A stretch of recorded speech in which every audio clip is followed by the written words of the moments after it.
तुम्हारे सिवा मेरा है ही कौन? अम्मा की बात अब सिर्फ तुम ही तो हो।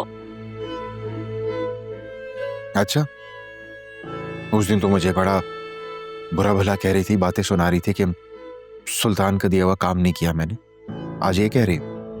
वो तो बस मैं गुस्से में कह जाती हूँ। इसका मतलब हरगिज़ ये नहीं है कि वो सारी बातें सच्ची होती हैं। लेकिन प्लीज आज के बाद ऐसी कोई बात मत करना। मेरा तुम्हारे सिवा कोई नहीं है। चलो, तुमने कब से खाना नहीं खाया, कुछ खिलाता हूँ तुम्हें। अच्छा सुनो, सुल्तान के काम के लिए परेशान मत हो। हम दोनों साथ मिलके ये काम करेंगे और बस अब तुम जल्द से जल्द निकाह कर लो मुझसे। चलो चलो मेरे साथ चलो।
काश मैं हयात की जिंदगी में आ जाती, मगर बस आ ना सकी, चाहते हुए भी ना आई। अस्सलाम वालेकुम। वालेकुम अस्सलाम। अरे तुम उठ गई? जी दादी, मैं आपके लिए नाश्ता बनवा दूं? नहीं बेटा, हमने नाश्ता कर लिया। अब तुम्हारे इंतजार में 11 बजे तक तो नहीं बैठ सकते थे ना। अरे बेटा, शुरू के दिन है, खूब अच्छी तरह से आराम कर लो। औलाद होने के बाद फिर तो रात जगह करने पड़ेंगे। अल्लाह वो दिन तो लाए। मेरी तो जबान थक गई दुआएं मांग मांग के उस दिन के लिए।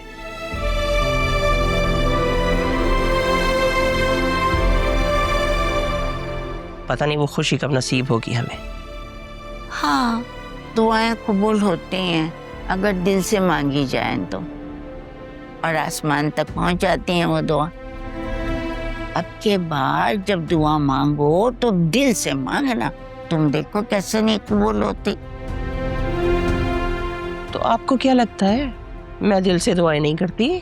मैं कोई ढकोसला कर रही हूँ? अरे मैंने ऐसा कब कहा? ये तो तुम कह रही हो। अब शादी को दिन ही कितने हुए हैं। हाँ, तुम अपना वक्त भूल गई।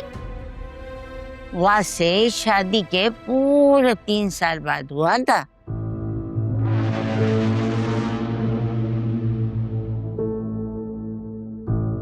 तीन साल बाद? लेकिन आंटी ने तो बताया था कि शादी के साल बाद ही वासे हो गए थे। तौबा इस्तग़फ़ार। बहू, ये तुमने दुल्हन से क्या कह दिया? इतना बड़ा झूठ! तौबा तौबा। अरे नहीं नहीं, ऐसी कोई बात नहीं है। किसी को गलतफहमी हुई होगी। मैंने ऐसा कुछ नहीं कहा। आलिया, मैंने कब कहा था तुमसे इस तरह से? जी जी, वो हो सकता है मुझे कोई गलत फहमी हो गई हो दादी। अम्मा, आप आराम क्यों नहीं कर लेती? अभी तो आपका जेट लैग भी खत्म नहीं हुआ होगा ना। मैं चाह रही थी आप थोड़ा रेस्ट कर ले। अरे बहू, मुझे जेट लैग क्यों होगा? मैं कोई इकोनॉमिक क्लास से थोड़ी आई हूँ, बिजनेस क्लास में आई हूँ, बिजनेस क्लास में। और खूब ठाट से सोती भी आई हूँ। मुझे थकन का क्यों एहसास होगा? मैं तो इसलिए कह रही थी कि आप थोड़ा आराम कर लेती हैं, और शाम को जुनैरा की होने वाली सांस ने भी आना है ताज़ियत के लिए। बस यही चाह रही थी कि आप फ्रेश हों ताकि। अच्छा अच्छा, बिस्मिल्लाह बिस्मिल्लाह, 100 दफा आए, सर आंखों पे आए। हाँ, मैं भी तो देखना चाहूंगी कि तुमने अपनी जुनैरा का रिश्ता किस खानदान में किया है, कौन लोग हैं? हयात की रजामंदी से हुआ ये रिश्ता अम्मा। उनकी ख्वाहिश थी कि इसी महीने हम अकरम और जुनैरा का निकाह करते हैं, और फिर शादी आपके आने के बाद करनी थी हमने। लेकिन मैं जुनैरा का निकाह इसी महीने कर दूंगी और उसकी रुखसती और अकरम का निकाह अपनी इद्दत के बाद करूंगी, क्योंकि मेरा मानना है कि लड़कियों के फर्ज से जितनी जल्दी सुबकदोश हो जाए इंसान उतना ही अच्छा है। हाँ, मैं तुम्हारी इस बात से पूरा इत्तेफाक करूंगी। चले, आपने मेरी किसी बात से तो इत्तेफाक की। मैं ज़रा नाश्ता कर लूँ? हाँ हाँ बेटा, जरूर जाओ, मगर मेरी बात सुनो, मुझे अच्छी सी एक गरम गरम चाय भिजवा देना। जी जी।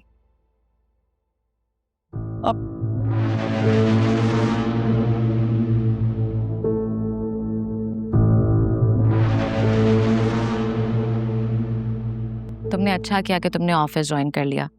इस तरह तुम्हारा माइंड भी डाइवर्ट हो जाएगा, और अगर तुम घर रहते तो मेहमानों का आना जाना रहता और तुम मजीद डिस्टर्ब भी होता है। I remember when my dad passed away, मैं और मामा बहुत ज़्यादा मेंटली एग्जॉस्ट हो गए थे। वी वर इन डिप्रेशन, और सोइम के फ़ौरन बाद हमने डिसाइड किया कि हम वुबन जाते हैं ताकि थोड़ा सा मेंटली इजी हो जाए।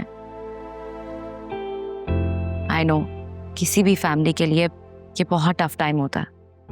हाँ, लेकिन मैं घर का बड़ा हूँ, मुझ पर और भी बहुत सारी रिस्पॉन्सिबिलिटीज हैं, ऐसे यूं कर कहीं नहीं जा सकता। हाँ, तुम ठीक कह रहे हो। तुम्हारे बहन भाई भी छोटे हैं, और आई डोंट थिंक सो तुम्हारी बेगम इतनी रिस्पॉन्सिबल है कि तुम घर की सारी रिस्पॉन्सिबिलिटी उस पर छोड़कर चले जाओ। ऐसी कोई बात नहीं है, शी इज़ वेरी रिस्पॉन्सिबल। घर की सारी रिस्पॉन्सिबिलिटीज वही देख रही है, सारे काम वगैरह वही कर रही है। Good for. अच्छा, मामा ना तुम्हें डिनर पर बुलाना चाह रही थी।